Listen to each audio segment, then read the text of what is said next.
जय श्री कृष्ण। राधे राधे।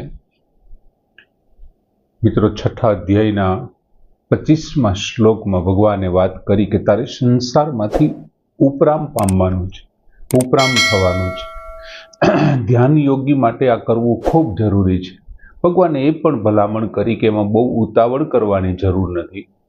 बीजुं, बहु दुखी थवानुं पण जरूर नथी। एम भगवाने कीधुं बुद्धिपूर्वक शनैः शनैः उपरमेत बुद्धया धृति गृहीतया, धैर्यशील बुद्धि वडे थवानुं छे। बीजुं शनैः शनैः अने धीमे धीमे थवानुं छे।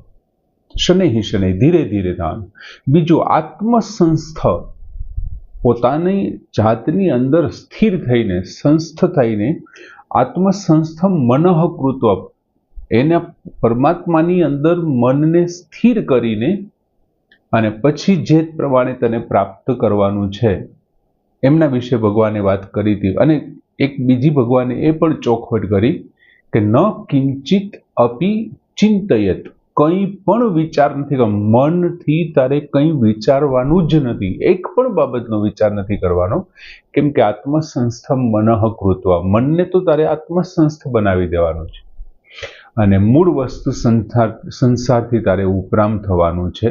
અને હવે ભગવાન 26મા શ્લોકમાં વાત કરે છે કે યતો યતો નિશ્ચરતિ મનઃ ચંચલમ અસ્થિરમ તતઃ તતઃ નિયમ્ય એતત આત્મનિ એવ વશમ નયેત।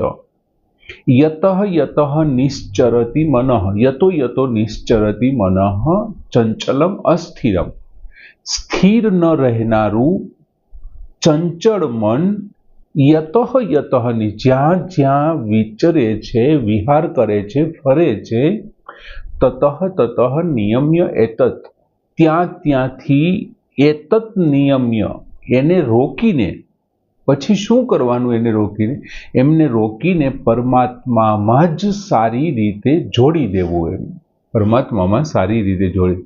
યતઃ યતઃ, સૌથી છેલ્લો શબ્દ પેલી લીટીનો છે અસ્થિરમ એટલે સ્થિર ન રહેનારું, ચંચલમ એટલે ચંચળ, મનઃ એટલે મન, સ્થિર ન રહેનારું ચંચલમ મનઃ, ચંચળ મન, યતઃ યતઃ નિશ્ચરતિ, જ્યાં જ્યાં વિચરે છે, વિહાર કરે છે, ફરે છે, તતઃ તતઃ એતત નિયમ્ય, ત્યાં ત્યાંથી એને રોકીને શું કરવાનું? તો કે આત્મની એવ, પરમાત્મામાં જ, વશમ નયેત, સારી રીતે, સમ્યક રીતે, નયેત એટલે લઈ જવું અથવા જોડી દેવું, સારી રીતે જોડી દેવું, પરમાત્મામાં જોડી દેવાનું, જ્યાં જ્યાં એ ગયું હોય ત્યાંની વાત છે। હવે ભગવાને અહીં કે છે શું? તો કે સાધક જે કોઈ પણ છે એમણે કોઈ એક ધ્યેય નક્કી કરી નાખ્યો છે અને એ ધ્યેય નક્કી કરી લીધો છે। નિશ્ચયાત્મક બુદ્ધિથી એમણે નક્કી કર્યું છે કે મારે પરમાત્માને પ્રાપ્ત કરવું છે। હવે ધ્યાન યોગી પરમાત્માને પ્રાપ્ત કરવાનો ધ્યેય નક્કી કરે એટલે શું કરે છે? એક વિવિધ પ્રકારના ભગવાને જે વર્ણન કર્યું એ પ્રમાણે આસન કરશે। એ આસન ઉપર પછી એ આસન જે પ્રમાણે દર્ભ છે, મૃગ ચર્મ, એ બધું જે વર્ણન આવ્યું એ પ્રમાણે બધું કરી અને પોતે ત્યાં આસન ઉપર બેસશે અને પછી શું કરશે? પછી મનને નિયમન કરવું પડશે, મનને કંટ્રોલ રાખવું પડશે। હવે એ મનને નિયમન કરીને પછી એ મનને લગાડવું ક્યાં? મનને ઇન્દ્રિયોના વિષયોમાંથી તમે મનને રોકી લ્યો છો તો એ પછી મનને રોકીને એને ક્યાંક લગાડવું તો પડશે ને। એને તમે વળાંક એને બાંધો છો, નદીના નીરને તમે બાંધો છો તો એ નીરને તમારે નહેર તો આપવી પડશે। નદીના પ્રવાહને બાંધો છો તો એને નહેર બનાવીને તમારે વહેવા તો દેવું જ પડશે પાણીને। એ કેટલેક સમય સુધી બાંધી રાખશો? એટલે મનને તમે રોકી રાખો છો, પછી એમને શું કરવાનું? તો કે ધ્યેયની અંદર એમને સ્થિર બનાવવાનું છે। આપણો જે પરમ તત્વને પ્રાપ્ત કરવાનો જે ધ્યેય છે ને, એ ધ્યેયમાં એમને સ્થિર કરવાનું છે। હવે એ સ્થિર મનને તમે ધ્યેયની અંદર રાખ્યું ને, એ જ સાથે મન શું થાય છે? ત્યાંથી જમ્પ મારીને, કૂદકો મારીને અથવા તો બીજી કોઈ રીતે ત્યાંથી નીકળી જાય છે। સ્થિર નથી રહેતું. ધ્યેયની અંદર સાધકના ધ્યેયમાં મન સ્થિર નથી રહેતું, એટલે ભગવાને કીધું અસ્થિરમ, સ્થિર ન રહેનારું. પછી બીજું, મન છે ને એ અવારનવાર શું કરે છે? સાંસારિક પદાર્થો છે, વિવિધ પ્રકારના ભોગોનું એ ચિંતન કરે છે. સાંસારિક પદાર્થોના અને વિવિધ પ્રકારના ભોગોનું ચિંતન કર્યા કરે છે. ઘડીક આનું કરે, ઘડીક આનું કરે, ઘડીક આનું કરે, ક્યારેક વ્યક્તિનું, ક્યારેક વસ્તુનું, પદાર્થોનું, વિવિધ પ્રકારના ભોગોનું. એટલા માટે ભગવાને બીજો શબ્દ વાપર્યો ચંચલમ. મન છે ચંચળ છે, એક જ જગ્યાએ નથી રહેતું. બીજું, એ સ્થિર કર્યું તું એમ છતાં સ્થિર ન રહ્યું, એટલે અસ્થિર કીધું. અસ્થિરમ ચંચલમ મનઃ. મનઃ એટલે મન. હવે મન છે એ પરમાત્મામાં સ્થિર નથી. પાછું બીજી એનો પ્રશ્ન શું છે? મોટો પ્રશ્ન કે પરમાત્મામાં સ્થિર નથી રહેતું, એમ પાછું એ સંસારિક પદાર્થો અને વિવિધ પ્રકારના ભોગોમાં એ મન છે જતું રહે છે. એનો અર્થ એવો કે સંસારને છોડતું નથી અને પરમાત્મામાં સ્થિર નથી થતું. તેથી સાધકે શું કરવું જોઈએ? તો કે યતઃ નિશ્ચરતિ અસ્થિરમ ચંચલમ મન.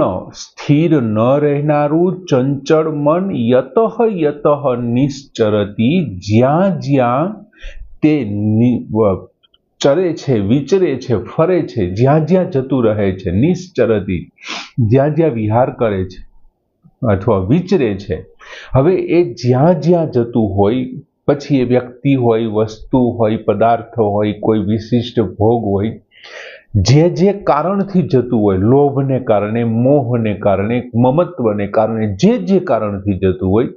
બીજું, જેવી રીતે જતું હોય, ક્યારેક આકસ્મિક જતું હોય, ક્યારેક બળજબરીથી જતું હોય, ક્યારેક કોઈ બીજા કારણોસર જતું હોય, અને જ્યારે જતું હોય, કોઈ સમય એનું કંઈ નક્કી જ નથી, નિર્ધારિત નથી. એમ કોઈ પણ જ્યારે એ જતું હોય ત્યારે એને શું કરવું જોઈએ? ત્યારે ભગવાને બીજી પંક્તિમાં વાત કરી, તતઃ એતત નિયમ્ય. તતઃ યતઃ એટલે જ્યાં જ્યાં, નિશ્ચરતી એટલે ચરે છે, તતઃ ત્યાંથી, તે જગ્યાએથી અથવા ત્યાંથી શું કરવાનું છે? એતત નિયમ્ય. એતત એટલે એમને નિયમ્ય, નિયમનમાં રાખીને, કાબુમાં રાખીને, રોકી રાખીને એ જ્યાં ગયું છે ને ત્યાંથી એને પાછું લેવાનું છે. એ જે કારણથી ગયું છે ને એ જ કારણની ઉપેક્ષા કરીને, એ જ કારણને ઉપેક્ષા કરી અને એમાંથી એમને પાછું કાઢવાનું છે. એ જેવી રીતે ગયું છે ને એ જ રીતે, એ જ રસ્તે એમને પાછું લેવાનું છે. જે રીતે ગયું છે એ જ રસ્તે. કોઈ વ્યસન તરફથી, કોઈ વ્યસનમાં ગયું છે તો વ્યસનમાંથી ધીમે એમને પાછો હતો ત્યાં લેવાનું છે. સીધું જ અહીંથી જમ્પ મારીને પરબારું નહીં જઈ શકે મન છે. એટલે જેવી રીતે, જ્યાં જેમ અને જ્યારે ગયું હોય ને, આજે સવારે ગયું તો સવારે એને પ્રયત્ન કરો કે તમે સવારે પાછું લઈ ગયો. એને બહુ ઝાઝો સમય ત્યાં રહેવા ન દો. બપોરે ગયું છે તો બપોરે કાઢી લ્યો, સાંજે ગયું તો સાંજે કાઢી લ્યો. એમને ઝાઝો સમય સુધી ઇન્દ્રિયોની સાથે, વિષયોની અંદર એમને રહેવા ન દો. કેમ કે ઇન્દ્રિયાણી પ્રમાથિની પ્રસભમ મનઃ હરંતી. એ એમને પરાણે નહીતર હરી જશે, હાથમાં જ નહીં આવવા દે. એટલે ત્યાંથી જે જગ્યાએથી યતઃ એટલે ભગવાને શબ્દ વાપરો તતઃ, ત્યાંથી એમને પાછું વાળીને શું કરવાનું છે? તો કે પરમાત્મામાં જ, આત્મની એવ પરમાત્મામાં જ વશમ નયેત. એમને પરમાત્મામાં જ સમ્યક રીતે, સારી રીતે એમને ત્યાં છોડી દેવાનું છે. એટલે ત્યાંથી એને પાછું વાળવું. બીજું, મનને પાછું વાળવામાં સાવધાની રાખવાની છે. મનને પાછું, નહીતર મનને જો પાછું વાળવામાં સાવધાની નહીં રાખીએ અને ઢીલાશ મૂકી દેશું, કાલે કરશું, પરમ દિવસ કરશું, તો મન એનો અભ્યસ્ત થઈ જશે. એમના વિના પછી એ રહી નહીં શકે. બીજું, મન જ્યારે પદાર્થનું ચિંતન કરે છે ત્યારે એવું વિચારવું જોઈએ, પદાર્થનું ચિંતન જ્યારે કોઈ ભોગનું કે પદાર્થનું, વ્યક્તિનું, વસ્તુનું કે સ્થળનું જ્યારે મન ચિંતન કરે છે ને, ત્યારે એ વિચારવું જોઈએ કે એ જે ઇન્દ્રિયોના વિષયોનું અને વૃત્તિઓનું ચિંતન કરી રહ્યા છે, એ વિષયો અને વૃત્તિઓનો આધાર સ્તંભ અને એમનું પ્રકાશમાન તત્વ કોણ છે? તો કે પરમાત્મા છે. અને મનને સમજાવવું જોઈએ કે તું જે વિષયોમાં ગયો છે, તું જે ઇન્દ્રિયોના વિષયોની અંદર પાગલ બન્યું છે, ત્યાં ગયું છે, અને જે પદાર્થની તને ઈચ્છા છે એમની અંદર જે પ્રકાશમાન અને આધારભૂત તત્વ છે ને એ પરમાત્મા છે. હું તને એમની અંદર જોડવા માંગુ છું. જ્યાંથી આનું તત્વની શરૂઆત થાય છે તેમાં મનને જોડવું જોઈએ.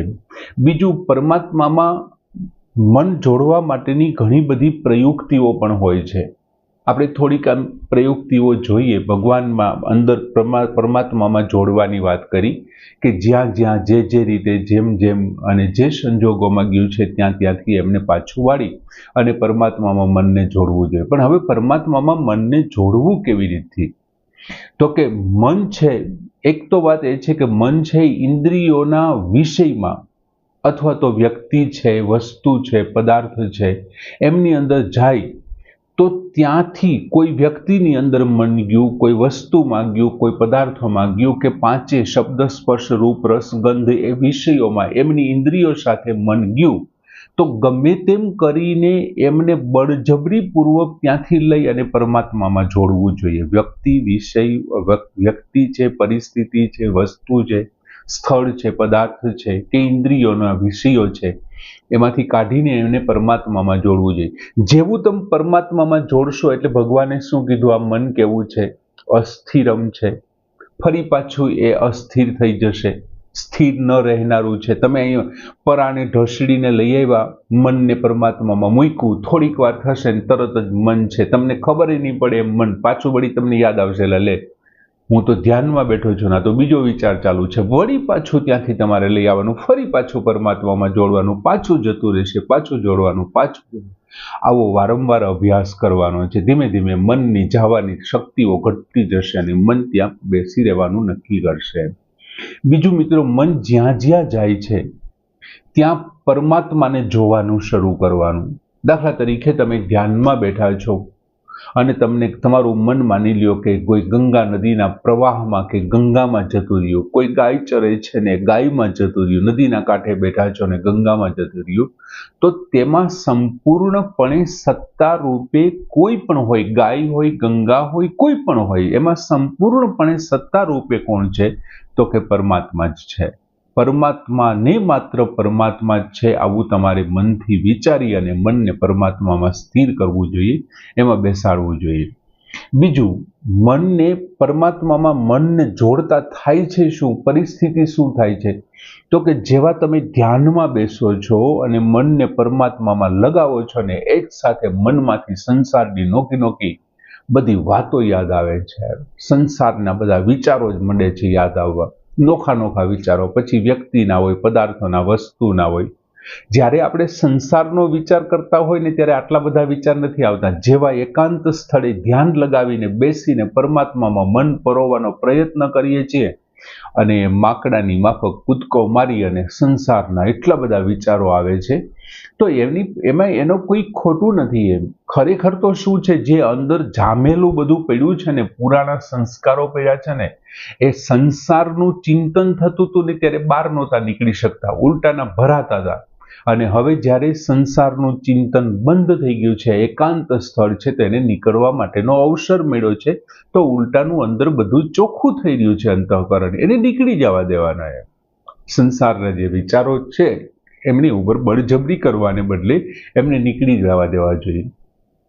બીજું, એક વખત એ નક્કી કરી લેવાનું કે ભાઈ હું સંસારનો નથી અને સંસાર મારો નથી. હું ભગવાનનો છું અને ભગવાન મારો છે, એટલા માટે હું પરમાત્માનો છું અને મારે પરમાત્માનું ચિંતન કરવું જોઈએ. હું સંસારનો નથી એટલા માટે મારે સંસારનું ચિંતન નથી કરવું. એક તો આવું એમને નક્કી કરી લેવાથી ઝડપથી, ખૂબ સરળતાથી મન છે ને સ્થિર થશે. બીજું, પોતાને ભગવાનનો માની લેવાનો. કે હું સંસારનો છું જ ને, ભગવાનનો માને. બીજું, મનમાં કોઈ જો કાર્ય ભરાયેલું હોય તો એ ન રહેવું જોઈએ. આજે મારે આ કામ છે, આજે આ કામ કરવાનું છે, આજે આ વ્યક્તિ મળવા આવવાનો છે, મારે એમની સાથે વાતચીત કરવાની છે, મારે આમ કરવાનું છે, તેમ કરવાનું છે, આવા બધા જ કાર્યોને દૂર કરી નાખવા જોઈએ. કોઈ પણ મનની અંદર કાર્ય ભરાયેલું ન રહે તો મન છે ઝડપથી સ્થિર થશે અને પરમાત્મામાં એ જોડાઈ જશે. બીજું, સંકલ્પ અને વિકલ્પ જેટલા ઉત્પન્ન થાય ને એ બધાને સ્વાહા કરી દેવાના. જે કોઈ વસ્તુ, પદાર્થ, વ્યક્તિ, એમના પ્રત્યે મનની જે સ્ફૂર્ણા સારી છે સંકલ્પ તરીકે, અને આપણે જતી કરીએ છીએ વિકલ્પ તરીકે છે, એ સંકલ્પ અને વિકલ્પ બધાને સ્વાહા કરી દે, અગડમ બગડમ સ્વાહા કરી દેવાનું છે. બધું જ અહીંયા બધું સ્વાહા કરી દેવાનું. સંકલ્પ પણ નહીં રાખવાના અને વિકલ્પ પણ નહીં રાખવાના. બીજું, એક જ ધારું સામે જોઈ અને આંખોને ખૂબ ઝડપથી પટપટાવવાની છે. તમે આંખોને પટપટાવો ને ત્યારે તમારું ચિત્ર કપાય છે. તમારી જે ચિત્ર એક ધારું જોવાનું છે, આંખો પટપટવાને કારણે શું થાય છે? કપાય છે. જેમ ચિત્ર કપાય છે ને, એમ આંખો પટપટાવાથી મનના સંકલ્પ અને વિકલ્પ પણ કપાય છે. એમને કારણે મન છે ને ઝડપથી, સરળતાથી આપણે એમને કાબૂમાં કરી શકશું. તતઃ નિયમ્ય, એમને નિયમન કરવાનું ઝડપ થશે.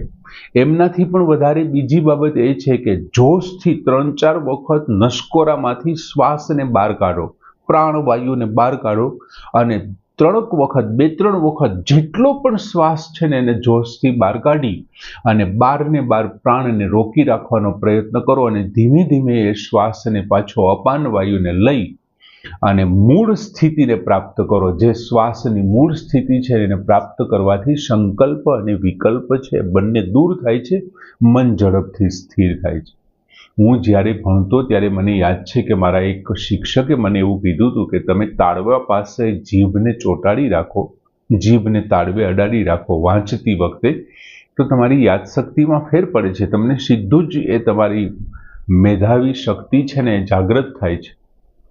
અમે પ્રયત્ન કરતા ત્યારે અમને એવો અનુભવ થતો, પણ સ્થિરતા આવતી હશે કોઈ કારણોસર. ત્યાં કોઈ શું હોય એ બધું તો યોગીઓના વિષય છે, એમાં આપણે બહુ ન જઈ શકીએ. પણ ભગવાને બહુ સરસ વાત કરી કે મનને છે પરમાત્મામાં આવી રીતથી આપણે રોકી રાખીએ, એમને સ્થિર કરીએ અને એની સાથે જોડી દઈએ. સરસ મજાનો શ્લોક કે યતો યતો નિશ્ચરતિ મનઃ ચંચલમ અસ્થિરમ તતો નિયમ્ય એતત આત્મની એવ વશમ નયેત. અહીં પૂર્ણ કરી. જય શ્રી કૃષ્ણ.